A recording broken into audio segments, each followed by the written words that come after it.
Welcome to the Greg Bennett Show, presented by Any Question. I'm your host, Greg Bennett, and I have just finished an absolutely delightful conversation with a very good mate of mine, Jan Frodeno. Jan was very giving of his time at a time in his life when things haven't been going great for him. He's got a bit of an injury at the moment. He's having to, had to pull out of the World Championship event in early May here in St. George Ironman. But he was very giving of his time, and we just had a really lovely conversation, and we discussed everything, obviously, from his injury and the mindset that's had to go with dealing with that injury and building himself back up. We talk about, his success in the sport and how that's affected his life, both the good and the bad, and we discuss what else does he want to really achieve in triathlon. And I basically ask him, why is he still doing this? And so we have a lot of fun sort of dissecting his future and why he's still doing it and what he still hopes to achieve, and so much more in this one. I think you're thoroughly going to enjoy it. If you want to ask Jan any follow-up questions, I suggest to head over to Any Question. That's Any Question, one word. It's an app. You can download it on iOS or Android, or you can go to anyquestion.com/Jan Frodeno. That's anyquestion.com/Jan Frodeno and grab the app from there.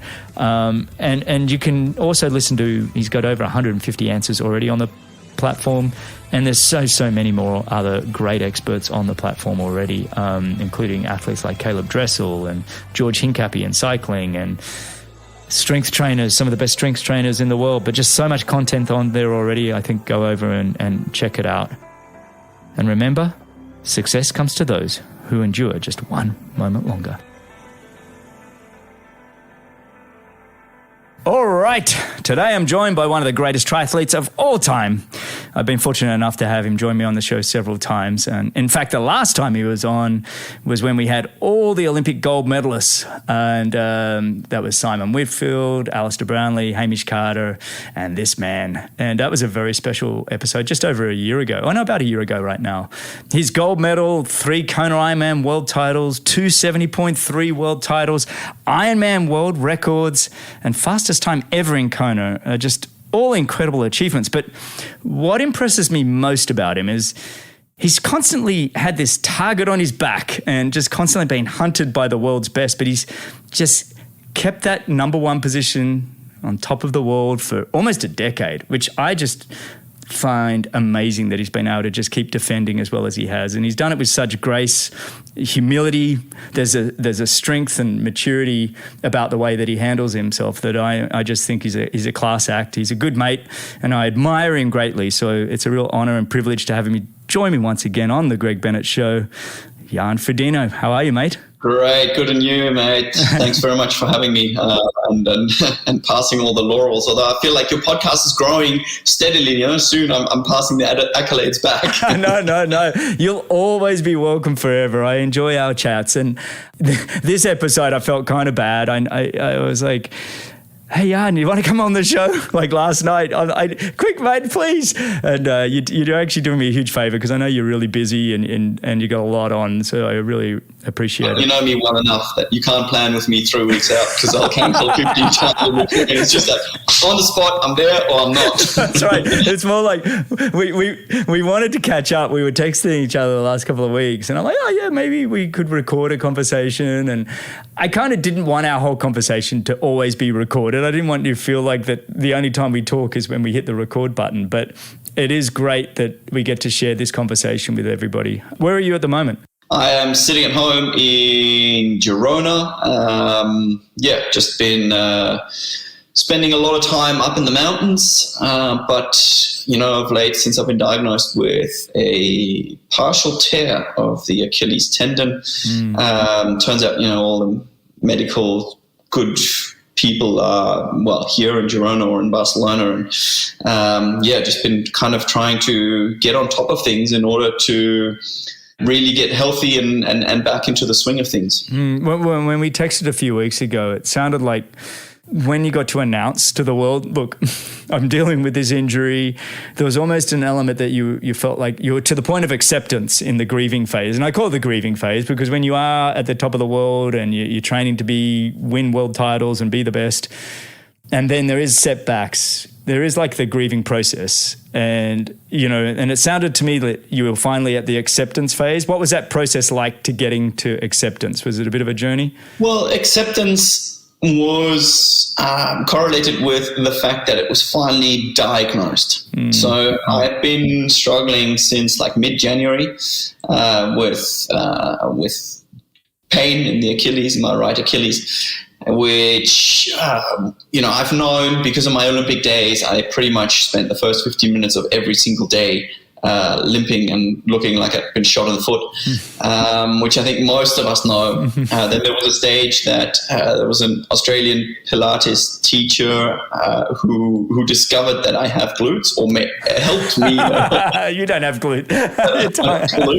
Activating those glutes helped tremendously in my performance in many ways, but it also helped in my injury freeness. And I've really been good for a long time. I had things and always little niggles, and then crashing is a part of how I ride bikes. I like to take risks and all those kind of things I accept. But I really hadn't had Achilles troubles for a very long time, despite having a chronic tendinopathy, which is basically inflammation of the tendon.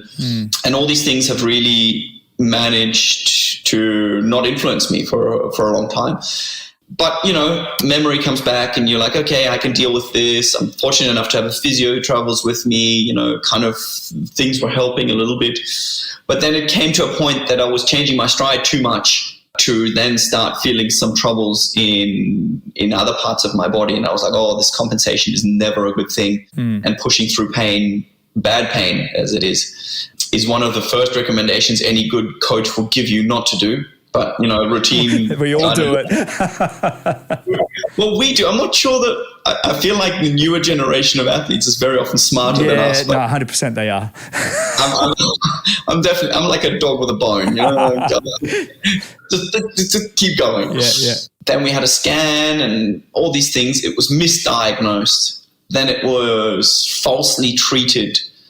That cost me good 6-7 weeks of expecting things to get better, until I finally decided to get another MRI to be like, something is wrong here, nothing is working. And they finally found that it wasn't my tendon that was the actual problem. It was a tear in the crossover between the tendon and the muscle, and the calf muscle. Gotcha, a little higher. Yeah. 20% of that tendon is gone and torn, so that kind of explains why an hour was sort of the maximum I could train without too much pain. Of course, everybody, was having a laugh why I'm skiing in March, when everybody's posting their sunny photos of where they're getting away. But the truth is that skiing obviously makes you extremely fit. And it was the one way that I could get in a run specific-ish workout without too much pain, because the impact simply wasn't feasible after a while. And it was all thinking that, I've just got a tendinopathy, I need to get through it. That was the trouble. And even sometimes you've got the best people in the world.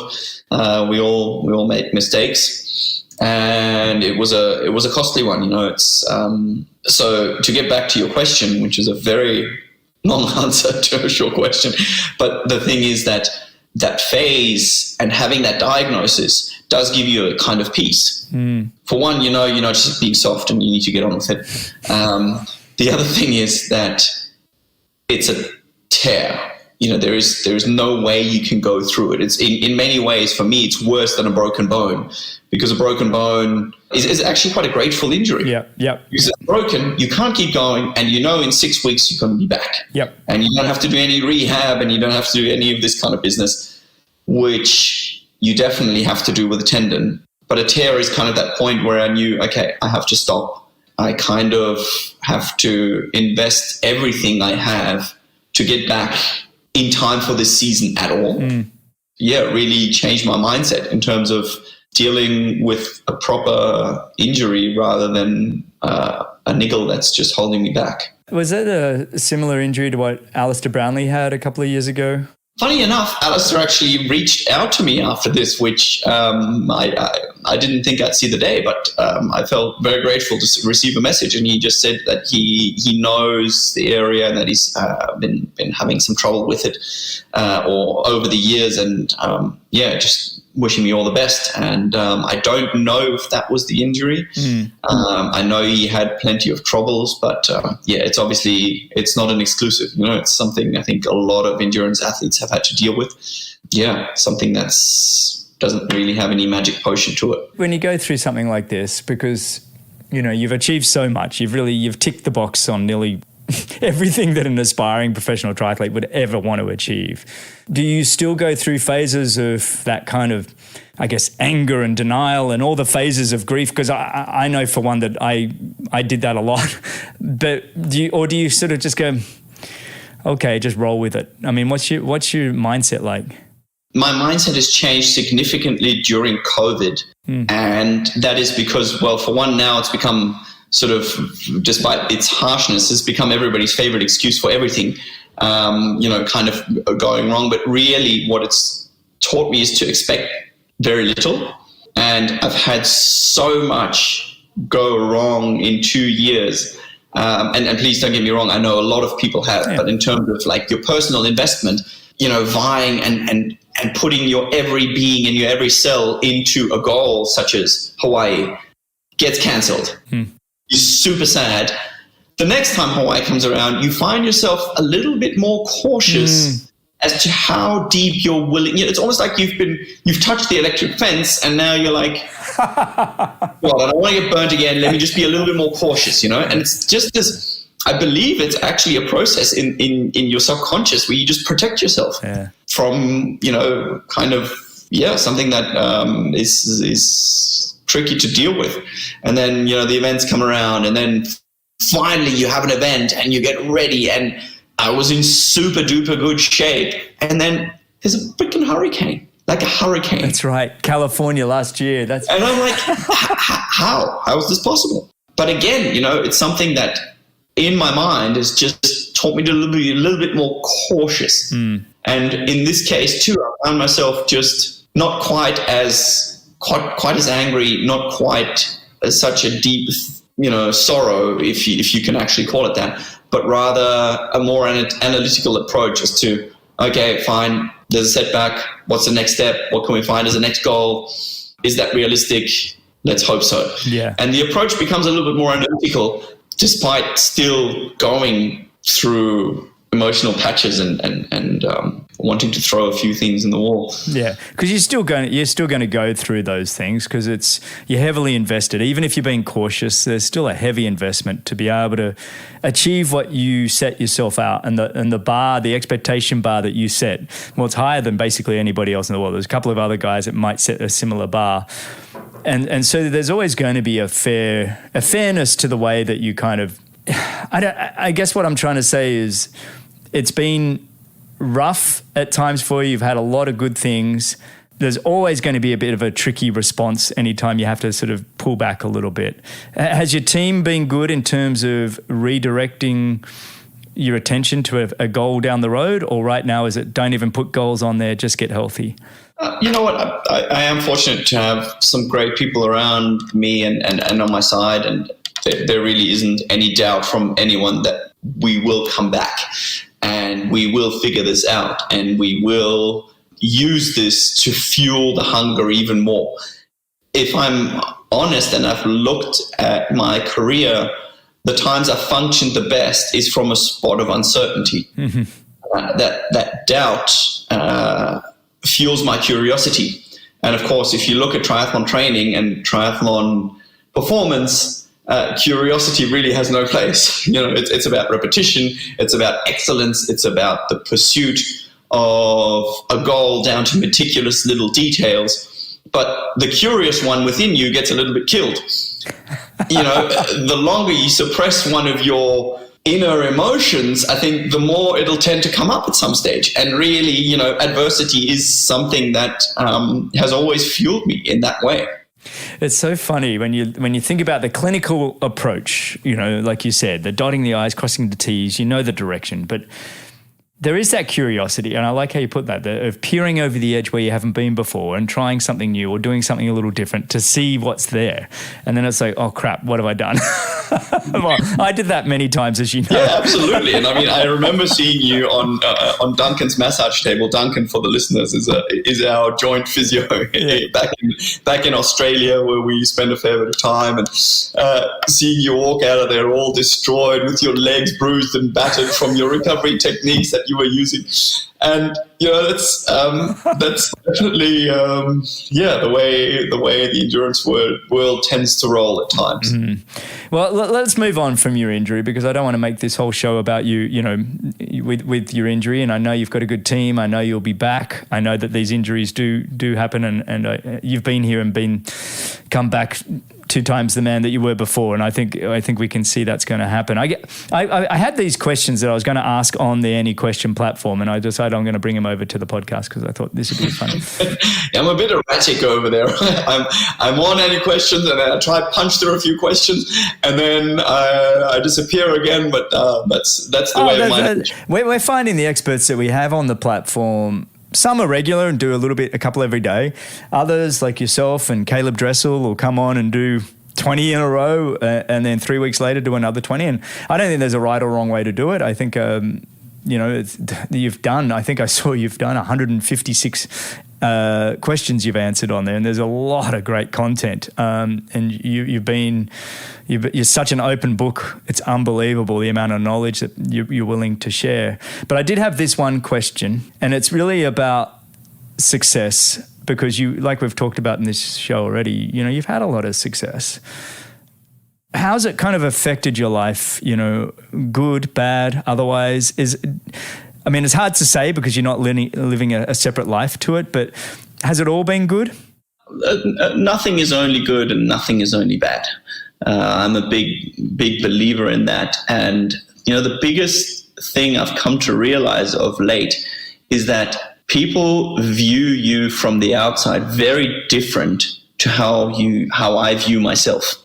You know this, and your friends know this, and that's the big difference, is that I'm a fairly regular person. I certainly have my tics, and I may have a few things that drive me towards pursuing sporting goals, and really, allow my character to hone in on that. But of course, that comes with an attention that you can't control. I think that's the biggest part of it. You can't choose when you get that attention and when not. Especially in times like this, when things aren't going well, I tend to be very private, and I tend to retrieve and go away. I don't have that choice anymore, which, is absolutely something. I've told the story a few times, but my first signing session at Frankfurt Marathon in 2005, I think, there were 6 people that showed up in an hour. I've been there, done that, mate. and that was your mum and dad, and I almost felt ashamed at that time, but more in a motivating sense is I really deeply craved that attention and wanted more of it. And it's really great to see how the sport has grown and how it's come. But, being a family kind of guy and just enjoying moments of being silly, of being stupid, of doing some kind of, I don't know, something stupid with your mates if you want, There is generally someone watching, and please, I'm not a soccer player, I'm not a football player or anything like that. I can't imagine what those guys go through. But, in general, I have to say that's maybe the only flip side of the coin to what has been a fantastic journey that for most times I've absolutely loved and actually realized during the time that I love it. Very often you realize that you love a journey after the fact. Yeah. I'm still loving the journey, and that's why I'm still here. Well, I think you're fortunate because you've had such a long journey too. I mean, you had your 100+ races before winning the gold medal. And then you've won the gold medal, and you hadn't won any of that first 100, or maybe you'd won one. I don't think it was even one, which I love that story, by the way. I think that's really cool. And then, and then you had that good, solid 4 years following of trying to defend that gold medal and doing it well. And you did do a really great job in London. And then it was like, okay, I'm going to go to Ironman now. I was like, bang, here comes Jan Frodeno out of the gun. Your performances were just out of this world, and you know, to do what you've done in Kona since, well, for the last 10 years. I mean, we haven't had it for 2 years, but all the years previous, it's like having such a long time of being successful gives you the opportunity to go, this is a great journey. You know, it's like, I think a lot of people get these moments, they're moments, and like, damn it, I missed that moment. It was like, hey, that was a great journey leading up to, like, if you'd retired right after 08 Olympics, you'd probably be like, oh, I missed the journey maybe, you know. I think it's nice that you've had some longevity to be able to let it really sink in. Yeah, of course it helps, you know, having a lot of time to actually see that. Quite honestly, if I would have retired just after Beijing, I could have probably saved the 4 most painful years of my life, simply not recognizing to myself that this journey should perhaps take another turn. Yeah. But that's hindsight, and that's part of it. And I believe it's human nature. I don't believe that everything in life is happy and everything in life is great. And I do believe there is some kind of beauty in sorrow as well, and in sad times, because they make you reflect in many ways. You know, you look at the greatest music, they're all sad songs. That's the greatest music, I think, in many ways that's been written. And it's part of human nature, you know, where you just see that, yes, life is beautiful, but it's also temporary. You know, nothing is there forever. And that makes it so uniquely special, because otherwise it just becomes abundant, and then it becomes regular, and then it's not as special anymore. So there is forever that balance, which is extremely difficult to strike. And, you know, it's a cliche, but there is some truth to the highest highs and, you know, the highest mountains and the deepest valleys. That definitely comes with it, of times of extreme struggle and personal suffering, you know, which is relative. I know that suffering is always very relative, but in terms of those kind of performances, you see it with a lot of athletes, and I wouldn't exclude myself from that list, of having, you know, some truly challenging personal times that simply are a part of the journey. I love all of that. That was really fantastic, all of that, because I think a lot of that really resonates where I'm at in my life too sometimes. And I feel like COVID for many was a little bit of a woke many people up to say, life is special. We get, you know, any day you could die. I mean, we don't know when our time is going to be up. And when you have that, I don't look at that as being morbid. I look at it as like, okay, what do you want to do? What do you want to do? You get this, and I often say this, and I say it to Laura quite often in the mornings. I'll be like, all right, this could be our last day, so what do you want to do? And that doesn't mean being, you know, an idiot, although it's tempting sometimes. But yes, rooftop. Yeah, let's go. We're streaking. What? but it does. Boulevard naked. I've always wanted to do it. Let's go. But there is that if there is stuff you want to get done, or you know, do it now. Or if you've got kids, be present with them now, or whatever. Or if you want to do something big, enjoy the journey, because quite often the destination can be a bit of a letdown compared to the journey itself. If I think about my own personal career, I look back often with fondness at the training camps and the grittiness of being in Noosa in the back forests and doing epic workouts. And it's almost less about, it's nice to throw your hands up and get a win every now and then. I'm not going to lie. I like you, I don't mind the pats on the back a little bit and, you know, people thinking you're okay. But the great stories are like you and I doing workouts. And I don't know, for me, the reflection is completely different now that I've been retired for 5 or 6 years. It's more about the mateships and the journeys and the experiences you had rather than the individual races. And that's the thing with every victory, or with actually only with a victory, there comes a certain emptiness as well, because you've reached a goal and that's done. Yeah. And you really need to redefine where to go from there. If you get second, it's very clear where you want to go, at least to most people. And redefining that, I think, is a question that many people had to ask in the last couple of years. And I agree 100% with you. You know, being aware of mortality should be something inspiring. I think we talked about it on our first podcast here, where one of my mottos is Memento mori. remember that you will die. Love that. It's one of the Stoic principles that I had the first time when a truck driver tried to take me out in Australia. This is one of the stories where he intentionally tried to get after me. And Luca was just born, my firstborn, and you really realize, you walk out the door, and the last thing you want to do is be in an argument over who finished the milk. Seriously. Imagine that's the way you go. Yeah, I know. I find it positive remembering that you may not be able to write another 800 emails. This may just be the one. Mm-hmm. So bloody well, say what you say, be kind, and move on, because it could just simply be, as you say, the last one. And that's a good thing, because a certain finiteness to everything always makes it more special and more unique. I was actually on somebody else's podcast a while ago. We were having this same conversation, and they're like, "Oh no, I want to live forever." I'm like, "Do you really? Could you imagine? I would get nothing done. I would be sitting in my bed. I'm probably still in bed, to be honest, and it's midday here as we record this. You know what I mean? It's like knowing that there's a timeline creates a sense of urgency. And I'm not saying every day you got to go out and conquer the world by any means, but there is a little bit of you get a certain amount of times around that sun, and you don't even know when that time is up, and that gets you really inspired. But let's move on from that, because I think we've done that one to death, but it's a great topic, and you and I are on the same page. I move back to the world of triathlon a little bit. What else is there for you to achieve? What gets you excited now? What gets your juices flowing?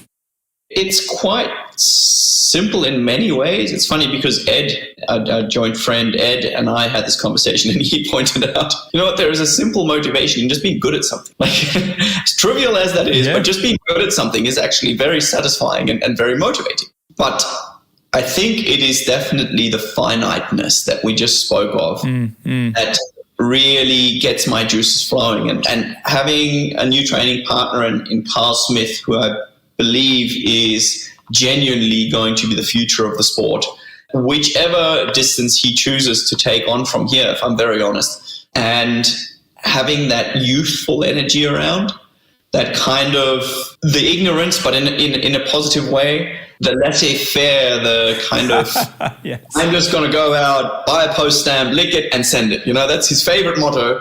And I'm like, yeah, let's do that. Let's do that. Let's just go out and pretend like I'm 20 again and just bury myself and get home and just be absolutely satisfied.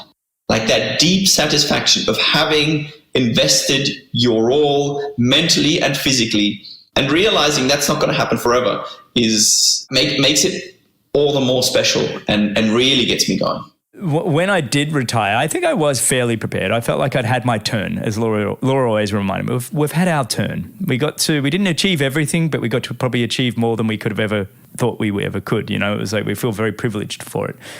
But the one thing that I missed, I'm going to say it anyway, I missed feeling a little bit valued. It's like you said, I could do something really well. Well, good. Let's just call it good. And there was a sense of value that I was a part of something, that I was contributing, whatever that might have meant. And then, so when that all kind of stopped, there was a bit of an emptiness. And where do I find my value again? And that's being, and like you mentioned, Ed Baker, our good friend, is one thing we always come back to is even who we employ now on the team at Any Question is just, people like to feel valued, and I personally do, and recognized.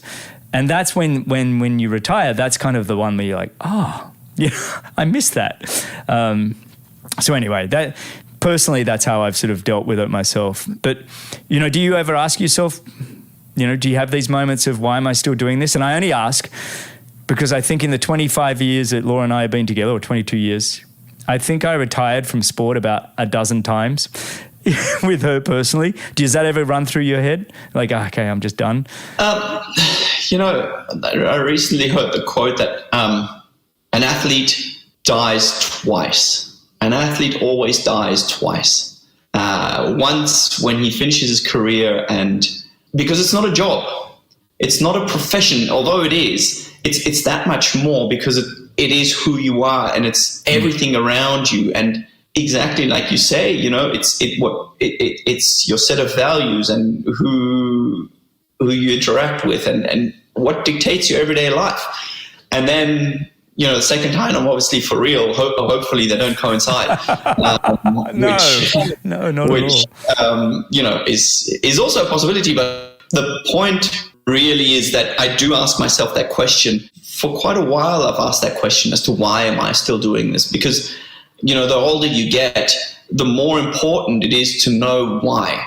Like, I just used to run after that Olympic medal I had in my head, and it was just like, okay, let's go. 2008 is going to be my year. I'm not ready yet. I would love to go to 2004, but there's no way. And you don't question. There's no question. There's no kind of process. But we spend so many hours training and preparing and doing all sorts of things. And especially now having kids, like I do have to ask myself how I justify not taking them on a 4-hour epic mountain bike adventure and having a picnic on a Sunday, but rather sitting in a corner like a sip of water, useless, and just reading a book and trying to recover. And it is very important to define that why for myself, not so much in I'm looking for the sense in life or will I continue or not, but just to actually know that I'm still on the right path. And I feel that's something that's always driven me as an athlete, is to not be overconfident. I never deeply inside myself was overly confident and said, all right, bring it on, boys. Come on. I'm going to take each and all of you to school right now. I was never that kind of Jordan character that's like, just don't bring your A game, just bring any game. I'll take care of the rest. That's not who I am. And questioning it is something that's always made me look for that extra little percentage, that extra little detail that perhaps otherwise I would admit. And that doesn't mean I'm questioning the overall process. I'm just generally always checking in of whether I think I've done enough. I had Javier Gomez on and he blurted out, yeah, I'm just not a confident guy. And I'm like, he's a 9-time world champion, blah, blah, blah. Yeah, but I'm not confident. And I would say someone like yourself, you come across as very confident. Like, I got this. You come across, but inside are the little duck feet going at 1,000,000 miles an hour? Is there that kind of anxiety? Or, let's lean in on this a little bit more, your confidence, because I think that's an interesting one. Because you, on all the people I would have said I've had on the show, well, maybe other than Sam Long, have this kind of exterior sense of confidence. That's what I would have said. That's what it looked like to me. Yeah, but I do get a certain confidence through everything that I do. And yes, I do have the questions, but they're definitely part of something for me that I know makes me still care so deeply, because I know if I don't have the doubts, that comes back to also, having that little bit of uncertainty to drive the curiosity. And I think it's just my way of dealing with the overall way.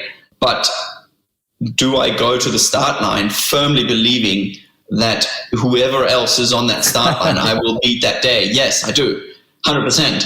But the way to get there is always a question and answer game within my head. And sometimes I do it better, sometimes I do it worse. But there's definitely a lot of something going on.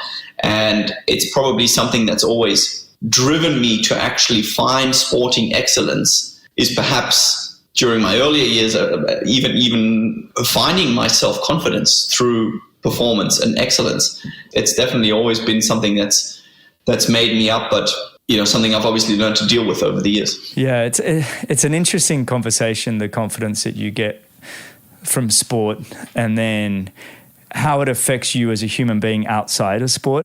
You get enough pats on the back, you go, well, maybe I am an all right guy, and then it helps you expand into different areas.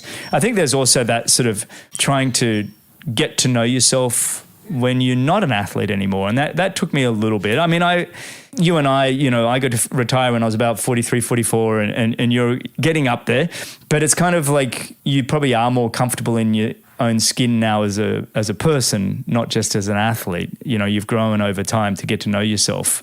Is that a concern at all? Like, who is Jan Frodeno, the non-triathlete? No, it's funny. I would agree with you that kind of sport definitely changes your outlook. And as a person, I think that's what gives me strength as an athlete, that as a person, I know I'm okay. I don't have to please everybody. I certainly never will. And rubbing shoulders with somebody is actually a good thing. Yeah. I care that my kids love me and my wife and my dog. And you know what? Everything else is kind of, it's an extra. Yeah. It's great. Yeah. You get to meet people, but that's something that I definitely get confidence from outside of sport. Of course, the idea of retiring and facing the music at some stage is going to be, it's tricky for everyone. As an athlete, you don't get to be an athlete until you're 75 or whatever. We know there's a timeline, but you milk and you're grateful for having the opportunity, and I think you're doing that 100%, and I think that's fantastic. Is there anything, not talking retirement, but just more outside of triathlon that you'd love to be involved in more? I think we've spoken about investing and those kinds of things. Is that something you're interested in, or is there anything that you kind of gets your juices flowing as much as triathlon did even? Oh, as much as triathlon is going to be one, you know, but there are definitely a few things and projects and definitely businesses that I'm involved in that I'm really looking forward to being able to dive into and dedicate more time to. You know, it's our business with Rise and the sports clothing that we do is grown into a beautiful company of 50 people. Since we started with 5. And, you know, you look at what they're doing and it's become so automated that I'm certainly not part of the process. But you're like, oh, man, I really like that, you know, and I had nothing to do with it at all. But it's something I look forward to experiencing more and having my finger a little bit closer on the pulse. That's if they want me. Everybody's probably like, oh, my God.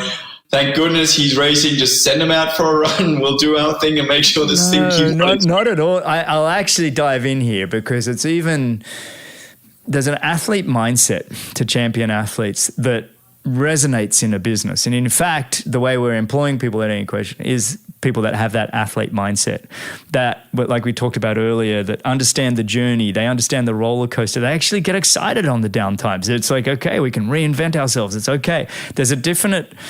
The consistency mindset that you learn as being an athlete, just keep showing up. Don't expect victories. Don't get too high on the highs because guess what? There's around the corner, something's going to... And so it's like there's this mental aptitude that great athletes... My point is I'm kind of fluffing you here a little bit, aren't I? But it's basically there's kind of this idea that athletes really do bring something to a table in any corporation, that it's hard to learn unless you've been through sport and been beaten up and gone through the highs and lows of sport that you can then bring to the business world. And I, for one, you know, in our team is kind of like, okay, let's employ athletes. So we'll have a conversation after this show, mate, and I'll get your contract ready. I'm just saying. But there is that kind of a mindset, huh? So I think if you there it is, but it's always it's like anything, you know, you need to be able to transfer that and to be able to take that to a different world, and that you will only be able to do if you discover yourself passionate on the project. Yes, and if you're passionate for 2 or 3 weeks, that's the great time. It's like, oh, everything's rosy, everything's new.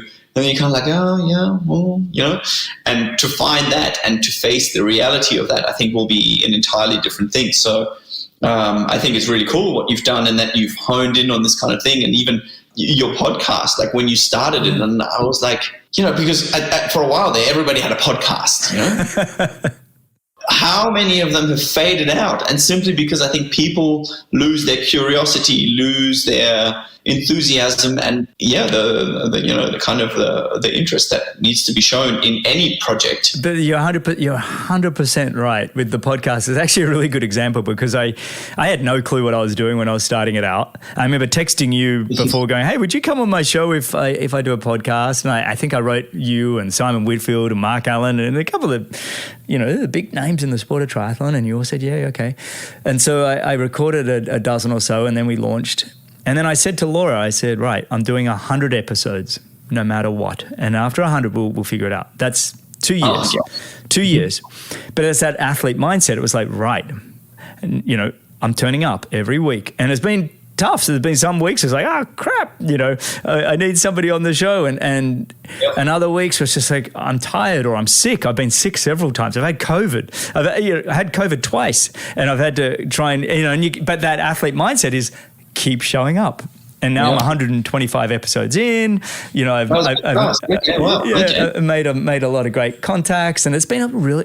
And now I look back and I go, the podcast allowed me to get through the COVID era, if you want to call it, the last couple of years with the world lockdown, with a great adult conversation every single week.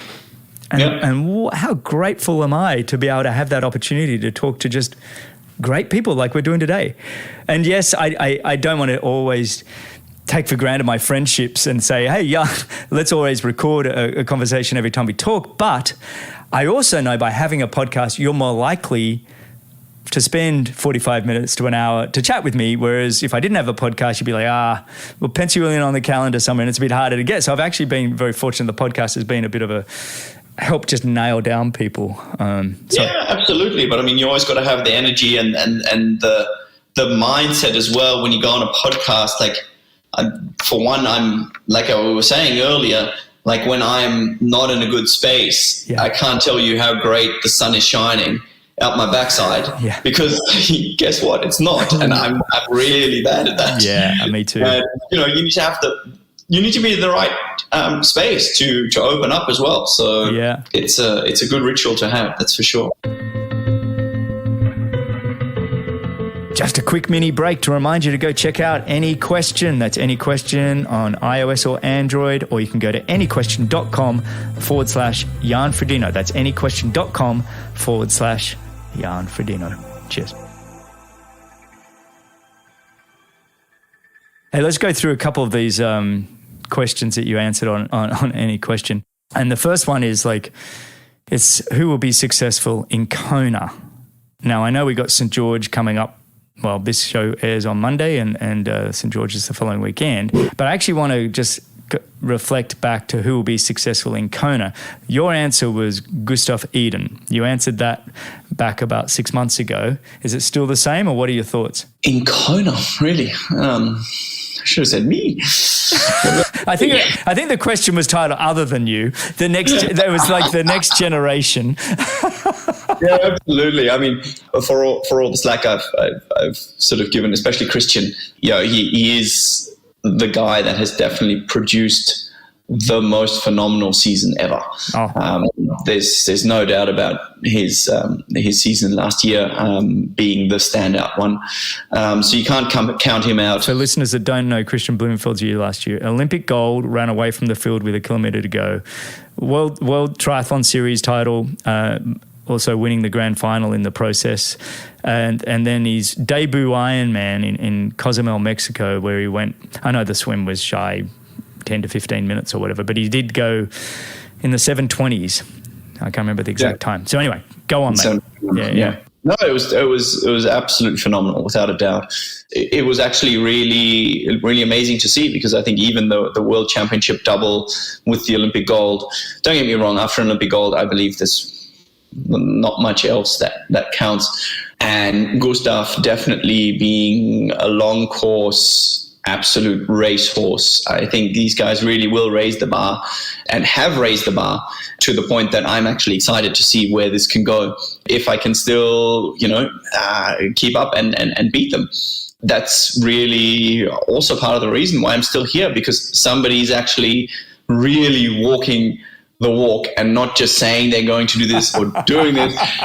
You know how I struggle with the kind of Instagram and social media. The YouTube guys that are saying they're the greatest, they got a production crew around them. It's like, just stop talking. Exactly. And especially stop talking about, I'm going to stop talking. That's the even worse, when you say you're going to stop talking, but you're still saying it. Anyways, that's another story. Those guys are legitimate killers. And that's very, very exciting to see. I have mentioned Carl Smith, and it's really been engaging, fun, motivating, very respectful in terms of the respect it's giving me in terms of what's going to be necessary as an athlete, witnessing him train and turn into the athlete that he's become over the last few months. Yeah, so they'd probably be my three candidates that I've got on my shortlist. And so Kyle being a training partner of yours, how does that look when you go into like a Kona Ironman World Championship? You're fit, he's fit. I mean, is it just best man for themselves? Is there any team tactics that you guys can use to try and... Because it's almost if you got Gustav and Kristian are best mates and they're training together, there could be a bit of fun here. Yeah, absolutely. I mean, the thing is we share similar qualities. You know, we don't really have a weakness in either of the discipline. He's just...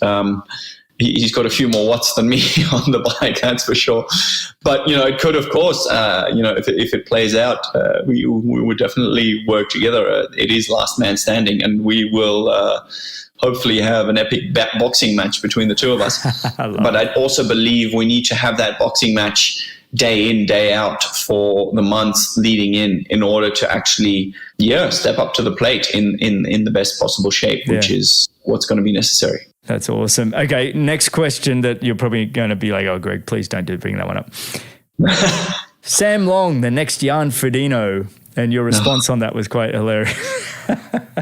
Now, I've had Sam on the show, and we actually got to sit together in person, and I just love the guy, actually. Just a really genuine, great person. I think he fluffs it all up a little bit for Instagram and YouTube and does, but he walked up to the house and came in and gave me a T-shirt and said, it was just a really lovely young man. Of himself? He gave you a T-shirt of himself? Well, not of his yo T-shirts. He has merch that he gives out. It was way too small for me. I don't know what size he thought I was. I certainly, I look like I could be on a float at the Mardi Gras with the shirt he gave me. It was so tight. I did look pretty great on it. But he I think he loves to throw the bombs out like, Jan Frodeno. But there's definitely a deep admiration and respect there that I don't know that you get to see with the way he delivers his message to the social media world. Do you realize that he's actually looks at you as this like, wow? I'll be very honest. I had a good chat with him in at the Collins Cup, and enjoyed meeting the guy. Enjoyed meeting him to the point that I had to unfollow him on social media because he is such a genuine character, and I did enjoy talking. I don't enjoy his Americanness in that sense, that kind of beating up the chest and rah, rah, rah, rah. And I don't fall for it because it's great for the show, and I think he brings personality and adds the vibe. I actually totally respect him for that. And I'm pretty sure I answered that I hope he finds his own way and he's the first Sam Long and not the next Jan Frodeno. And I mean that. I would agree with you. He is actually a nice kid. Just the noises is not for me. I think I agree with you. I think he's great for the sport. He adds a bit of personality, and he's definitely just having fun. He really is having fun. I think he's just having a good time, and it's kind of refreshing to have those kind of personalities come in. Another question that you answered, and I liked it, was what do you think about when someone who is, drafting you, what is your reaction in a race when it's drafting you? And you said, oh, I'm not always politically correct. What do you mean by that? Are you abusing people, or what's happening out there? Oh, I'm a different personality when I race. I definitely, I've had a few moments where even to friends and even like officials afterwards, I've gone and apologized for my brashness just because I generally, like, when the gun goes, I'm a different person. I try to maintain my poker face and, adhere to the code of conduct.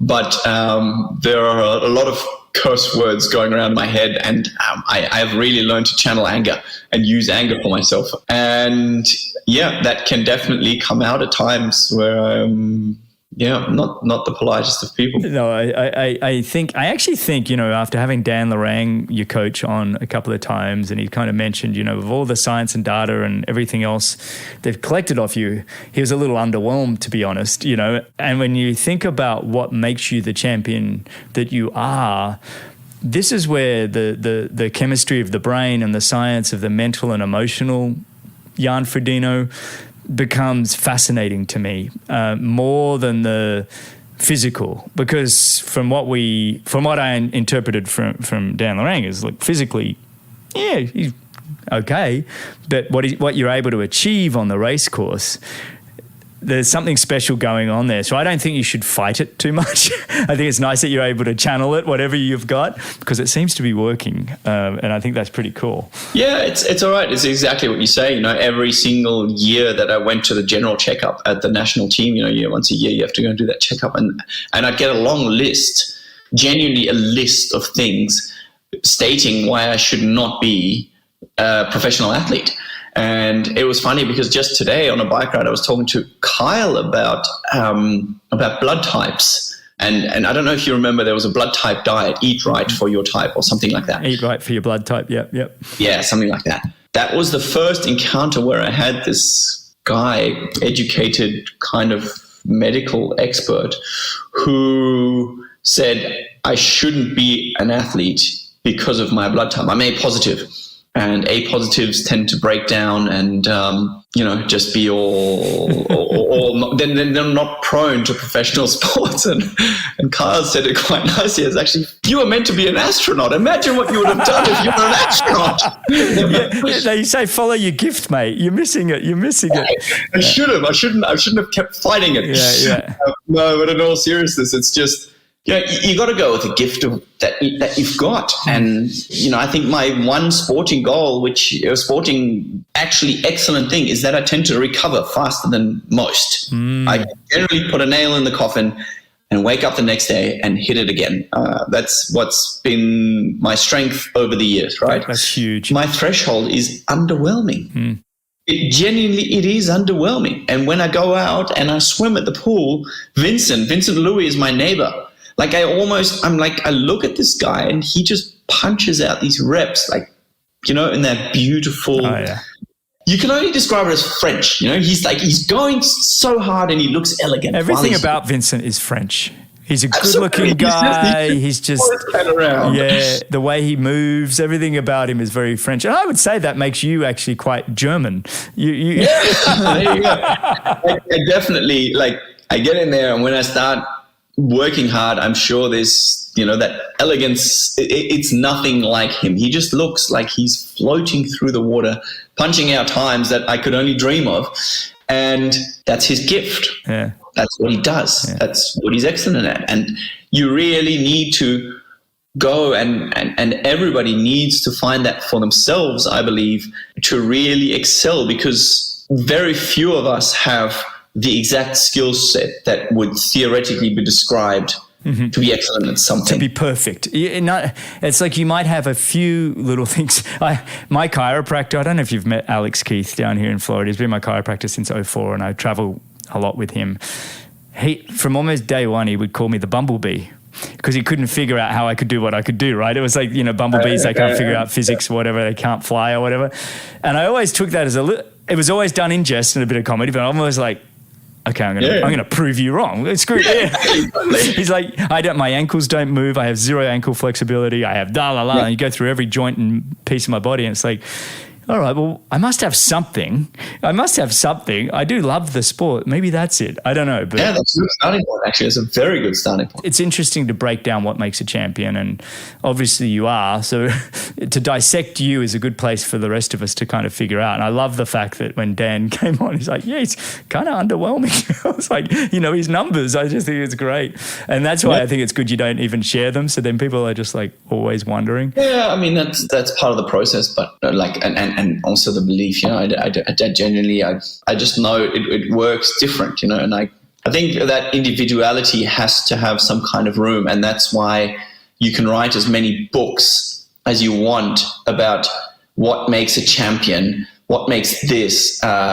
Again, to go back to Ed, he was telling the story about Mark Zuckerberg going to visit Bill Gates and Elon Musk and trying, I hope I'm not out of line sharing the story that he shared with me in private. Basically, Mark Zuckerberg went around interviewing Elon and interviewing Bill Gates and trying to find out what they have in common. And apparently he came back and told them, I don't know what they have in common. I haven't found it yet.